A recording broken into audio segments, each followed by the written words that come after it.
là, présent parmi nous, Esprit de Dieu, Esprit de Dieu, tu es là, présent parmi nous, Esprit de Dieu. Nous voulons te bénir, Seigneur, pour tout ce que tu fais.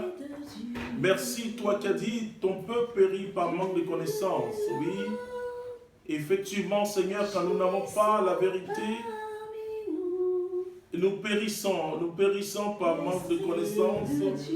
Parce que, oh Dieu, tu es le roi des rois et le Seigneur des seigneurs. C'est toi qui nous donnes la vérité, et quand nous n'avons pas cette vérité, nous mourrons faute de connaissance. Merci d'ouvrir nos esprits à la connaissance de la vérité, car Jésus est la vérité. Merci au Père de nous donner le Saint-Esprit, lui qui nous conduit dans toute la vérité. Je vous salue dans le précieux nom de notre Seigneur Jésus-Christ. Nous sommes toujours dans notre cheminement du mois de juin, qui est sur le combat spirituel. Nous n'avons pas lutté contre la chair et le sang, mais contre les puissants de ténèbres. Et nous étions en train de parler le samedi d'une certaine classification d'esprits mauvais. Et je vais vous lire un passage très simple de l'apôtre Paul qui va nous aider à comprendre le combat spirituel. J'aime beaucoup ce passage de 2 Corinthiens chapitre 2 à partir du verset 11. Il ne s'agit pas d'être dupe de Satan, car nous n'ignorons pas ses desseins. Parole du Seigneur notre Dieu. Je parlais un jour des esprits impurs comme la première catégorie soulevée dans l'ordre hiérarchique. Les esprits d'impureté, ce sont ces esprits-là, et que nous trouvons souvent dans les séances, dans les personnes dans les séances de délivrance. Et je vous expliquais l'autre jour la différence entre un lien et une véritable possession. Le démon influence. Et quand le démon influence, quand vous priez pour quelqu'un, vous pouvez avoir l'impression que le démon est dans son corps. Alors on me pose la question, mais si le démon n'est pas dans son corps, mais pourquoi il s'exprime? Vous voyez, le démon, il est spirituel. Donc, il agit dans la partie spirituelle de l'homme. Et la partie spirituelle de l'homme, écoute bien ce que je veux te dire, n'est pas fonction de sa présence physique. Voilà. Par exemple, dans la sorcellerie, quelqu'un peut être là et il est hors de lui-même. Donc, le combat est parfois spirituel, mais la possession, c'est quand l'homme donne véritablement sa volonté par impact. Impact conscient ou impact inconscient, parce que le démon, il est rusé. Je ne pense pas que sur la terre, et même dans les lieux traités d'obscur, que les gens savent qu'ils adorent le diable, ou soit il prend autre nom, il peut s'appeler génie, il peut s'appeler autre chose, mais ce n'est pas pour l'homme dire que j'adore Satan. C'est vrai, le satanisme, j'aurai le temps de parler du satanisme vers la fin du mois de juin, mais l'homme naturel ne peut pas adorer d'une manière directe et consciente le diable. Alors le diable peut prendre des noms tels que les génies, et tels que des devins, enfin toutes sortes de personnes, et même des personnes humaines en qui le diable vient s'exprimer. Alors vous pouvez penser que c'est un devin qui est en train de vous parler, mais c'est l'esprit mauvais. Il se camoufle, il est fort, il est le maître du camouflage. Jésus dit, il est menteur dès le commencement. Qu'est-ce que le mensonge? Le mensonge, c'est la ruse. Et il a eu nos premiers parents par la ruse, et cette ruse qu'il utilise aujourd'hui encore. Donc, et tous ceux qui sont dans les sciences occultes, vous pensez qu'ils ont conscience qu'ils adorent le diable? Non. Et parce que le diable, il se cache derrière soit des mots, les noms scientifiques, même soit derrière certaines pratiques religieuses qui sont là et pour ces personnes, par exemple, des personnes qu'on dit elles ont le don le charisme de la prophétie et vous remarquez que c'est un charisme de divination. Donc il se cache, il se camoufle, voilà. Mais Paul dit que nous ne devons pas être dupes. Donc les esprits impurs, ce sont les esprits qui peuvent nous conduire dans la gourmandise, dans une sexualité désordonnée, et dans les vices. Voilà. Et ces vices. Et je l'ai dit au jour que ce que nous appelons mari de nuit ou femme de nuit ne sont rien d'autre que souvent des esprits générationnels. Parce que à chaque fois que nous entrons en alliance avec, parce que l'alliance c'est un mariage. L'alliance c'est un mariage. Et quand nous entrons dans une alliance, dans une pratique, et Jésus appelle ça la prostitution. Vous comprenez? C'est une sorte de prostitution. Et donc, c'est pas. La prostitution, c'est aussi le fait d'adorer un autre Dieu. C'est l'infidélité. Vous comprenez? Et quand Jésus, quand vous lisez Matthieu chapitre 19, il dit à partir de quel moment il faut divorcer. Voilà, vous voyez que c'est par l'infidélité. L'infidélité, pas à un mari ou à une femme, mais l'infidélité à Dieu. C'est-à-dire donc que la Bible parle de la prostitution spirituelle. On peut se prostituer en allant consulter, etc. Donc, les premières catégories de démons que le diable injecte dans l'homme, c'est vraiment, ou qui viennent dans les hommes, sont les esprits impurs. Et donc, ces esprits impurs créent un désordre moral aujourd'hui dans le monde. Il y a beaucoup de débats qui paraissent des débats scientifiques ou intellectuels, mais qui sont des débats pilotés ou influencés par ces esprits-là. Aujourd'hui, les hommes donnent plusieurs définitions du mariage, et je peux m'attarder dessus parce que le mariage, selon la parole de Dieu, concerne Adam et Ève, donc un homme et une femme. Je dis souvent aux chrétiens, écoutez, bon, ils ont choisi une forme d'union, mais nous n'appelons pas ça mariage, c'est une union. Et la Bible parle de contre-nature. Mais nous devons respecter leur choix. Ah oui, respecter le choix, ce n'est pas dire qu'on est d'accord. C'est très important. Pour dialoguer dans le monde moderne, il faut respecter leur choix. Et je disais un jour à quelqu'un, c'est comme quelqu'un qui choisit une autre religion.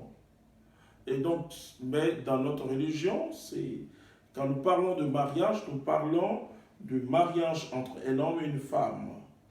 Et donc, les esprits mauvais agissent d'une manière organisée, contrairement à ce que beaucoup de gens croient. Et c'est pourquoi Jésus dit, si Satan est divisé contre Satan, comment il peut régner? Ça veut dire que s'il règne, c'est qu'il y a une certaine hiérarchie dans leur milieu, entre guillemets. Une certaine hiérarchie. Prenons par exemple comment un territoire est gouverné, comment un territoire est administré, si vous voulez. Vous voyez qu'à la tête d'un pays, on parle souvent du président de la République, qui a ses ministres, vous comprenez? Ensuite, il a des représentants qui sont les préfets et les sous-préfets. Et donc, le monde spirituel aussi est gouverné d'une façon. Vous savez, un des versets tristes de la parole de Dieu, c'est, je dis bien très triste, mais heureusement qu'il y a une note d'espérance devant, c'est 1 Jean chapitre 5, verset 19. Et c'est clair qu'il faut saisir. Nous savons que nous sommes de Dieu, heureusement, et que le monde entier gît au pouvoir du mauvais. Voilà. Donc la Bible dit le monde entier gît au pouvoir du mauvais. Et c'est pourquoi Paul va essayer de nous faire comprendre. Vous savez, je ne cite que ce qui vient de la parole et de la tradition de l'Église. Je ne peux pas inventer des noms des esprits mauvais, mais je m'appuie surtout sur Paul qui s'adresse aux Éphésiens. Il dit ceci, car ce n'est pas contre des adversaires de sang et de chair que nous avons à lutter, mais contre les principautés, contre les puissances, contre les régisseurs de ce monde de ténèbres, contre les esprits du mal qui habitent les espaces célestes. Voilà, et donc, et quand tu parles de principauté, une principauté, c'est une force qui règne sur un territoire. Vous voyez, donc, qui veut dire que c'est une sorte de royaume ou de principauté. Nous avons dans le monde, surtout en Europe ici, Monaco par exemple, qui est considéré comme une principauté. Donc le mot principauté ne ramène pas forcément à une puissance négative, non. Mais quand Paul dit, il dit contre les principautés, contre les puissances, contre les régisseurs de ce monde de ténèbres, contre les esprits du mal qui habitent les espaces célestes. Vous comprenez donc il y a les régisseurs de ce monde de ténèbres, c'est-à-dire que ceux qui ont comme une délégation, un pouvoir démoniaque, et pour régner, on peut dire, pour prendre des images, comme des sous-préfets ou les préfets, voilà, comme des sous-préfets ou des préfets, vous comprenez, et les principautés sont ceux qui sont à la tête d'un territoire, une zone spirituelle, et les puissances. Maintenant, il y a des esprits, et comme le dit l'apôtre Paul, et contre les esprits du mal qui habitent les espaces célestes. Bien sûr, quand on parle là de l'espace céleste, ce n'est pas les espaces de Dieu. Hein. Je dis qu'il n'y a pas de dualisme, parce qu'il n'y a pas Dieu, le bien et le mal, non. Il y a un créateur. Dieu a créé au commencement des êtres angéliques, avant de créer les êtres humains. Donc, il est créateur, il n'y a pas un Dieu du bien, Dieu du mal. C'est Dieu qui est capable de rendre riche, comme le dit la Bible, et de rendre pauvre. Mais il ne veut pas rendre pauvre, Dieu est capable de donner la vie comme la mort. Il dit, je ne veux pas la mort du pécheur, je veux qu'il se convertisse. C'est pourquoi Dieu, depuis l'Ancien Testament, on essaie de dire qu'il n'est pas un Dieu de la mort, mais un Dieu de la vie. Il nous donne la vie et il nous conseille de venir à la vie quand l'homme entre dans une rébellion et l'homme meurt déjà.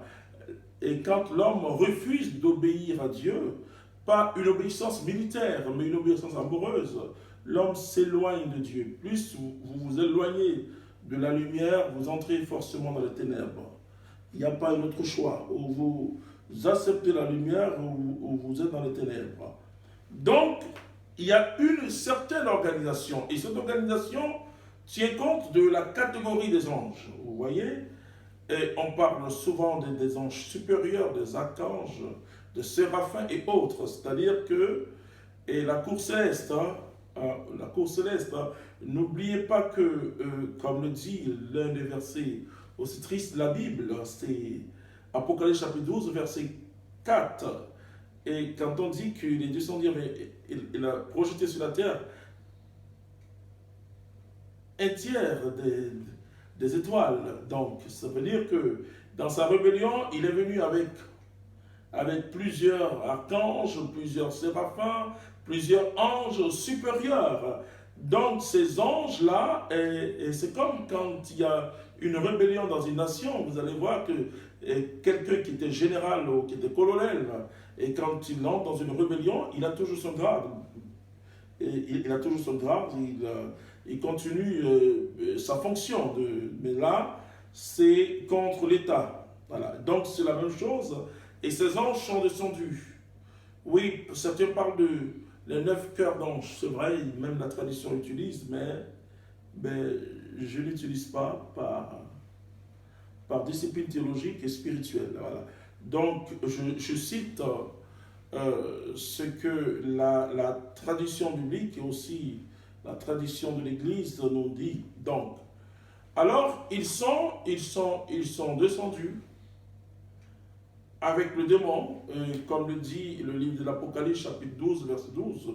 Malheur à la terre et à la mer, car le diable est descendu vers vous, sachant qu'il ne reste peu de temps. Ça, c'est ce que je veux appeler la deuxième chute de Satan, c'est-à-dire la résurrection de Jésus montre clairement aux esprits, comme ça la résurrection de Jésus est une espérance pour notre humanité, pour ceux qui croient ou pour ceux qui ne croient pas. Parce que la résurrection de Jésus marque un temps, le temps du jugement. Nous sommes déjà, puisque le jugement consiste à quoi? C'est que la lumière est venue dans le monde et les hommes ont refusé la lumière. Et donc celui qui refuse la lumière, il est déjà jugé. Ça c'est Jean qui le dit dans Jean chapitre 3 à partir du verset 19, vous pouvez lire. Et donc le jugement c'est ça, c'est pas que Dieu veut te condamner, mais tu te condamnes en te retirant. Or, eux, ils sont damnés. Les démons sont damnés éternellement. Les fautes irréversibles, ils ne peuvent pas se repentir. Nous, nous avons la grâce de pouvoir nous repentir. C'est pourquoi toi qui m'écoutes, je dis toujours, le lieu où on rencontre les saints, c'est au confessionnal. C'est-à-dire que si tu sens que tu as une alliance mauvaise ou une alliance démoniaque, tu peux aller te confesser et demander la libération. Et je le dis souvent, on veut prier rapidement pour la délivrance des gens. Si ces gens sont baptisés et s'ils sont vraiment dans l'église, en communion avec l'église, il faut leur demander d'aller se confesser. Parce que vous n'avez pas de pouvoir de chasser le démon si ce n'est le pouvoir de Jésus. Voilà. Or, le lieu où ce pouvoir de Jésus se manifeste en puissance, c'est la confession. Et quand la personne se confesse, alors nous autres, nous pouvons prier plus facilement pour la personne. Donc, sachez simplement que la résurrection de Jésus-Christ marque en même temps le temps de la fin. Voilà, nous sommes dans le début du temps de la fin. Et en même temps, la fin du règne des esprits mauvais. Donc, ils savent désormais, comme et le texte et que nous allons lire, et que nous avons lu le dimanche plutôt, le dimanche passé, nous montre que c'est par l'Église que les puissances connaissent Dieu désormais par sa sagesse. C'est-à-dire que c'est extraordinaire. Laisse-moi te dire que c'est par l'Église, c'est par la proclamation de l'Évangile que les puissances célestes connaissent Dieu selon sa sagesse. Qu'est-ce que cela veut dire? Cela veut dire que ce soit les anges bien, si vous voulez, les anges qui sont restés auprès de Dieu, et les anges qui ont suivi le rebelle, c'est-à-dire Satan, mais par l'Église, la prédication, parce que ce mystère était caché. Et c'est pourquoi il faut bien comprendre le livre de l'Apocalypse. Quand Jean a vu que personne n'était digne d'ouvrir le livre et de communiquer le contenu, c'est pas simplement d'ouvrir le livre, mais et de communiquer le contenu, et que c'était l'agneau immolé, alléluia. L'agneau immolé qui a été digne d'ouvrir le livre et de révéler le contenu. Donc, par le contenu de ce livre, c'est-à-dire par la prédication, les anges qui sont restés auprès de Dieu et les esprits mauvais savent désormais que nous sommes, vous voyez, le temps de l'Église, c'est le temps du jugement, c'est le temps de l'Esprit Saint qui vient convaincre le monde de péché, de justice et de jugement. Et désormais, c'est terminé. Nous sommes dans une année de grâce, c'est-à-dire c'est encore possible aujourd'hui, toi qui m'écoutes, d'évoquer Jésus-Christ et de lui dire, je te choisis comme mon sauveur et mon Seigneur. Et j'espère qu'à la fin de cette émission, tu vas choisir Jésus, même pendant que je parle. Écoute, mon frère, tu peux prier intérieurement en choisissant Jésus-Christ. Donc, désormais, ils savent que leurs jours sont comptés, alors ils vont développer une ruse. Voilà. Et parce que, comme nous l'avons lu la fois passée, dans Matthieu chapitre 25, verset 41, que l'enfer n'est pas fait pour les hommes. Non, Dieu qui est si bon ne pouvait pas prévoir l'enfer. Oui, quand je dis prévoir, et pourtant il est omniscient, mais c'est une façon humaine de le dire. Mais le diable séduit le monde. La Bible l'appelle le séducteur. Et je le dis souvent et je le répète, parce que il y a parfois des enseignements qui ne sont pas vrais, je le dis en toute humilité. Quand on dit aux gens que si c'est le diable qui te parle, ça te dérange, c'est faux, c'est pas vrai. Et je suis désolé de le dire. Et la nature blessée, la nature affaiblie par le péché, est plus à l'aise avec les paroles ou les suggestions du diable qu'avec les suggestions du Saint-Esprit. Les suggestions du Saint-Esprit nous dérangent, et parce que les désirs de la chair sont totalement contraires aux désirs de l'Esprit. Donc, alors qu'est-ce que le diable va faire? Il va séduire des personnes. Il va séduire l'humanité. On dit malheur à la terre et à la mer, car le diable déchaîné, sachant que ses jours sont comptés. Alors il va développer des méthodes. Comprenez? Et chaque catégorie d'esprit, par exemple, ce qu'on peut appeler, si vous voulez, les principautés, prenons par exemple les principautés, et qui vont agir et développer dans les hommes une curiosité, et qui peut être même une curiosité intellectuelle, scientifique, philosophique, ou une curiosité religieuse. Vous comprenez que la tour de Babel, Genèse chapitre 11, qui est un texte typique, montre que l'homme veut aller au-delà de ses limites. Voilà. C'est-à-dire que ce Dieu qui a donné à l'homme la liberté est le symbole du fruit de la connaissance du bien et du mal. C'est-à-dire que c'est pas une liberté conditionnée, mais c'est une liberté d'amour. Voilà. Et d'ailleurs, le démon va toucher, il va mentir. Il va dire, Dieu sait que le jour où vous allez manger de ce fruit, vous aurez la connaissance, vous serez comme de Dieu. Menteur Satan.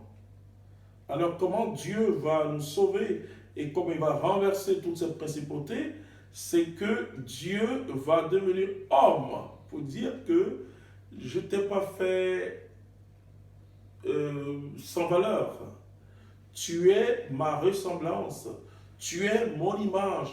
C'est très important. Alors les principautés vont essayer d'influencer certaines personnes donc, qui créent des religions qui peuvent conduire le peuple à l'égarement ou qui créent des sectes ésotériques, des sociétés secrètes où il y a une classe d'élite qui va se retrouver et c'est ceux-là qui vont dicter au monde les lois. Comprenez comment il agit. Il a une méthode que j'appelle géospatiale. Et donc, en même temps, il descend dans la vie sociale. Et donc, parce que les gens qui influencent le monde, c'est qui aujourd'hui, c'est ceux qui ont le pouvoir. Donc, il va les conduire dans les sectes ésotériques. Et c'est pourquoi je dis toujours aux chrétiens, il ne faut pas blâmer ses frères et ses sœurs égarés. Il faut les aider. Alors, toi qui m'écoutes, si tu n'as reçu pas la franc-maçonnerie et autres, viens me rencontrer, nous allons parler. Hein. Il y a des adresses qui s'affichent partout. Ouvrez simplement les sites de la communauté Mère Divine Amour ou le Facebook d'Évangélisation Vers de Plus. Je pourrais vous aider par Jésus-Christ à vraiment revenir parce que vous avez certes des ambitions, vous voulez être quelqu'un, mais le diable va agir. Vous comprenez que et donc, une catégorie de démons vont agir pour influencer l'élite du monde et pour véhiculer des conceptions de la vie, des conceptions de bonheur. Regardez, quand vous écoutez les chrétiens, ils sont malheureux. Pourquoi? Ils vont dire, je ne suis pas encore marié, je n'ai pas d'argent, je ne suis pas... C'est bien, ces choses sont importantes. La Bible dit, votre Père Céleste sait que vous avez besoin de ces choses. Dans Matthieu chapitre 6, à partir du verset 31, il dit, ne vous inquiétez pas de ce que vous allez manger, de ce que vous allez boire, de comment vous allez vous revêtir. Il donne des exemples, regardez les oiseaux dans le ciel. Ils ne moissonnent point, bon, ils n'ont pas de greniers, mais pourtant, votre Père Céleste les nourrit. Mais il dit, votre Père Céleste sait que vous avez besoin de ces choses-là, mais cherchez premièrement le royaume de Dieu et sa justice. Et pourquoi les chrétiens aujourd'hui doivent prêcher l'évangile dans toute sa totalité, montrer aux hommes de ce monde que Dieu, ils sont capables d'être riches en Dieu et riches de Dieu et pour Dieu. C'est-à-dire Dieu, c'est lui qui élève, on voit dans la Bible, Salomon, on voit même Abraham, mais ce qui est essentiel, c'est le royaume de Dieu. Cher le royaume de Dieu, sa justice, et le reste vous sera donné en surabondance. Donc, le diable va donner au monde, à travers ces sectes qui vont attirer des gens, il va faire une promotion, une certaine déformation de la promotion humaine. Voilà. La promotion humaine, c'est d'abord le respect de la personne humaine. Donc, il va développer ce qu'on appelle des mouvements ou des courants humanistes. Humanistes qui vont prôner la supériorité humaine. Bon, pas la manière forcément de Hitler, mais qui vont dire que l'homme est son propre Dieu. Vous voyez le livre d'aujourd'hui qui était courant humaniste, etc. Donc, ils vont agir dans ce sens. Et aussi, il va agir aussi, je parlais déjà des esprits impurs, donc dans un dérèglement moral, et comme le dit l'apôtre Paul, déjà en parlant aux Romains au chapitre 1 à partir du verset 21, où il y a des relations contre nature, etc. Donc, et sous le prétexte de la liberté, hein, sous le prétexte de la liberté que l'homme est libre de tout ce qu'il peut faire, mais comme le dit l'adage, ta liberté s'arrête là où ma liberté commence. Et donc, il va imposer, et ces personnes-là, bien sûr, croient qu'elles sont dans une confraternité, et comme une sorte d'association ésotérique, mais elles sont pilotées par des principautés. Et les esprits mauvais vont agir donc en fonction de chaque pays, en fonction de chaque continent. Par exemple, pour ce qui concerne l'Afrique, et je vais développer cela la semaine prochaine, ils vont susciter une sorte d'idolâtrie, d'adoration de génie. Ils vont prendre une forme assez bizarre. Vous savez ce que l'apôtre Paul dit en s'adressant aux Corinthiens. Qu'est-ce qu'il va dire? Il va dire que vous ne pouvez pas boire en même temps la coupe du Seigneur et la coupe des démons. Il dit tout ce qu'on fait comme sacrifice et tout ce qu'on immole, on l'immole pour les démons. On immole cela et tout sacrifice est pas pour Dieu, mais pour les démons. Voilà. Donc, et je vous le dis, je n'ai pas le temps en ce milieu du jour de tout développer, mais le samedi, je vais encore approfondir. Vous comprenez que je dis c'est tout un cheminement. Et donc, ils vont imposer au monde une conduite. Ils vont refaire les lois. Ils ne peuvent pas refaire la nature de l'homme. Et l'homme, Dieu a mis en l'homme un esprit qui a soif de quelque chose d'autre, qui a soif d'un autre bonheur. Et Dieu a mis en l'homme une âme qui ne peut être heureuse que quand elle est en communion avec Dieu. Alors mon frère, la grande séduction du diable a commencé. Et la Bible nous dit en termes symboliques qu'arrivé un moment, on ne pourra plus rien acheter ni rien vendre sans le chiffre de la bête qui est le chiffre 606. Nous allons décrypter ce chiffre. Et pour comprendre que c'est le chiffre de la bête, voilà, sorte de pseudo-trinité. Et nous allons comprendre parce que le chiffre 6, c'est le chiffre de la création, ou de la créature, je préfère. Donc, il va agir à travers un pouvoir économique, un pouvoir politique. La politique est une bonne chose, c'est la gestion de la cité. Donc, il va détourner l'homme du bien pour conduire l'homme dans les biens. Donc, l'homme sera malheureux parce qu'il n'a pas... Bien sûr, l'homme a besoin de certains biens, mais l'homme a surtout besoin de Dieu. Il a besoin d'expérimenter le royaume de Dieu. Donc, les démons, et ce que aujourd'hui je remarque, c'est que les chrétiens, beaucoup de chrétiens, qui prêchent dans le monde spirituel la délivrance, ont tendance à dire aux gens que oui, Satan veut que tu sois pauvre, c'est vrai, ça c'est le sens sujet, pas la différence. Mais le diable, s'il peut te donner l'argent, s'il peut, d'ailleurs, je vais vous expliquer comment il fait pour enrichir les gens, et s'il peut, pourvu que tu t'éloignes de Dieu, si tu n'as plus le temps de prier, si tu n'as plus le temps, et si la politique, elle est une très bonne chose, si le pouvoir économique, qui est aussi une bonne chose, pourvu que ce soit de Dieu, donc c'est une bonne chose, il peut t'éloigner du bien suprême qu'est Dieu, et pour te faire rechercher que les biens de ce monde. Alors c'est une stratégie.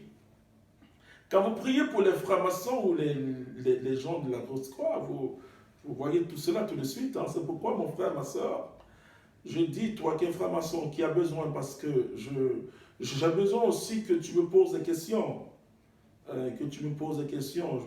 Par la grâce de Dieu, je conduis plus de 100 francs-maçons à Jésus-Christ. Voilà, parce que je ne vous condamne pas. Je ne vous condamne pas et je me dis qu'on peut se tromper. Avec une bonne foi, on peut se tromper. On peut se tromper. Alors, je vais prier maintenant pour vous. Je vais prier pour vous. Soyez connectés tout ce mois. Soyez connectés tous les mardis à partir de 12h GMT, 14h heure française. Et bon, heure américaine, il faut retrancher -5 dans l'heure GMT. Et parfois, quand vous êtes en Californie, c'est -7. Quand vous êtes à Washington, c'est -4. Mais suivez, comme vous avez l'habitude, et invitez vos frères et sœurs à suivre cette émission. Parce que j'irai dans les profondeurs. Toi qui t'intéresses, par exemple, au ministère de la délivrance, tu as besoin de savoir toute la stratégie du diable, comment il fait. Parce que beaucoup de chrétiens croient que... Et le diable, il n'agit que par les idées qu'il injecte dans nos... Et c'est pourquoi l'apôtre Paul parle des flèches enflammées du diable. Et ce sont les pensées qu'il met. Il a mis des pensées dans le cœur de Judas. Il a mis des pensées dans le cœur de Pierre. Alors Jésus va dire à Satan, tes pensées ne sont pas celles de Dieu, mais celles des hommes. Vous comprenez, des hommes. Hein? Donc les pensées des hommes, c'est pourquoi j'ai dit que les pensées du diable, quand ça entre en nous, ça suit une logique humaine, une logique de la création. Voilà. Alors que Paul dit, nous devons avoir les pensées de Dieu. Et quand nous avons les pensées de Dieu, c'est que le Saint-Esprit agit en nous. Je vais prier. Notre Père qui est dans les cieux, je veux honorer ton nom et te dire merci. Tu as dit, si vous demeurez dans ma parole, vous connaîtrez la vérité et la vérité vous rendra libre. Notre humanité a besoin de connaître et de comprendre le combat spirituel et de connaître la vérité sur Jésus et sur la victoire qu'il nous donne. Notre humanité a besoin de savoir que le diable est un menteur, c'est un séducteur. Il est depuis le commencement dans le mensonge. Et c'est pourquoi, Père, je te demande au nom de Jésus-Christ de nous protéger, de nous libérer de cette tentation, de nous libérer de ces manœuvres. Donne-nous l'esprit de discernement et donne-nous une onction de délivrance. Oh Père, voici, je te confie tous ceux qui sont égarés, Père, et tous ceux qui ont laissé la lumière, tous ceux qui sont descendus dans les ténèbres, Père, tu nous donnes par Jésus-Christ le pouvoir de la résurrection qui remonte, qu'il revienne à la vie, ô Père. Je te dis merci parce que je sais, ô Dieu, que tu es là et que tu agis dans la vie de mon frère, que tu agis dans la vie de ma sœur. Alléluia, amen. Frère, que Dieu te bénisse. On se retrouve le samedi, hein? Sois connecté. Jésus t'aime et moi je t'aime. Que Dieu te garde. Amen. Tu es là, présent parmi nous, Esprit de Dieu, Esprit de Dieu.